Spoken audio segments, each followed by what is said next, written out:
Now on to our final pair of preferences, judging and perceiving. Right, okay, let's go on to the last preference pair, which is judging and perceiving. This is about whether you like to be planned and organised or spontaneous and flexible in your lifestyle. Okay. Again, the words can be misinterpreted. Judging isn't about being judgmental. Perceiving isn't about being perceptive. Okay?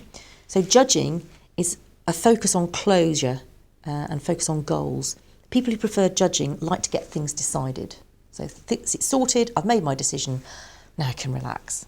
They like things to be scheduled and organised. They enjoy decision making and planning. They dislike working under time pressures. And they like to decide as soon as it is reasonable to do so. So they don't like leaving things open-ended. And we have this picture of a straight road. Okay. Over here on perceiving side, we have lots of options to take rather than just one direct road. So perceiving is all about keeping your options open. People who prefer perceiving like to be spontaneous and adaptable. So planning can actually constrain them. They enjoy the process rather than getting to the end. In terms of time pressure, they're actually energised by last-minute rushes. Okay. They don't perceive it as a last-minute panic. It's quite a buzz. They like to keep the decisions open as long as it is reasonable to do so, and then make a decision at the end. Okay. Does that make sense? Mm. Okay.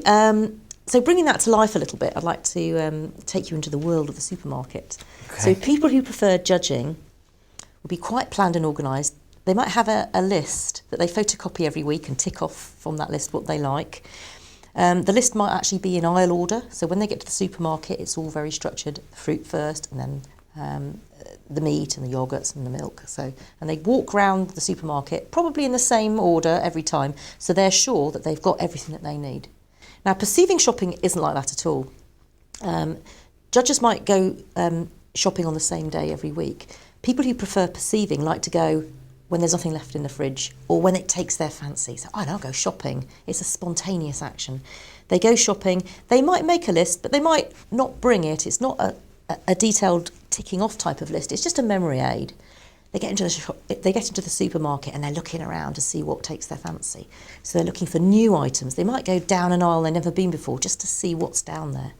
They're able to be spontaneous and take advantage of all the 3 for 2 offers or a special offer, and they put that all in their basket. And when they get to the checkout, they've got a really interesting mix of things that they didn't know that they would have when they walked in. So that's 2 different ways of doing supermarket shopping.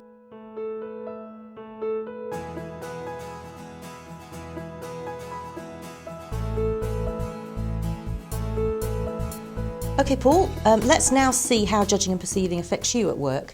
If you'd like to look at the areas there and pick one that you think is particularly pertinent to your situation. Okay. Looking at the areas, I'd like to explore my approach to deadlines in more detail. Right. Okay, that's this card. Okay. So just talk me through your personal approach to deadlines. Okay, well, if I get given a project with a deadline, I'd certainly, first of all, put a plan together about how I'm going to achieve that deadline. Probably have some measurements, so some milestones at different points. Definitely have an agenda or a plan that I'd probably tick off once I've actually achieved certain milestones. Okay.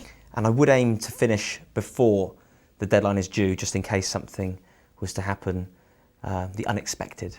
Okay, and what would happen if the unexpected did happen? How would that impact? Well, it happens a lot Right. with customers changing their mind. I do find it frustrating, certainly because I've put a lot of effort in before we've got to that stage, and sometimes I feel like I'm doing more work. Right. So it does become quite frustrating if things change. Okay, and what would happen if you were given a project, quite a long project, with no milestones? That'd be difficult, really, because I wouldn't know where to start or how much work I should be doing or how much effort I should be putting into it. So I would need to know what it needs to be done and when it needs to be done by.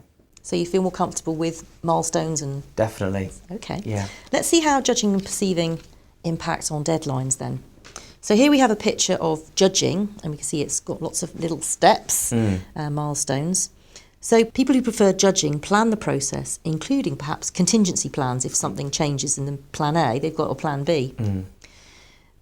People who prefer judging may become frustrated by changes, and they may feel stressed by last-minute time pressures.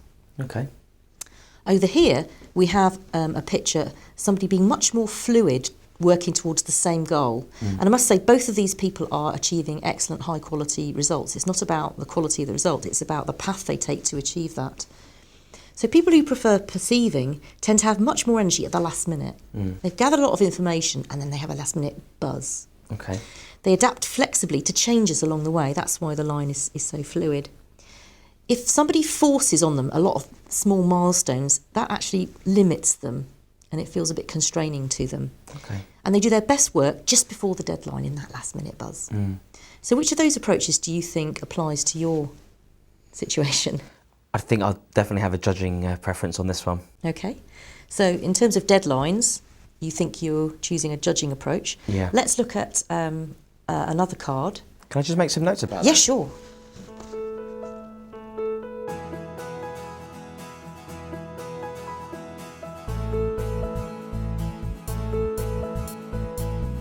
Okay, so we've taken a look at some areas there where you've used judging and perceiving.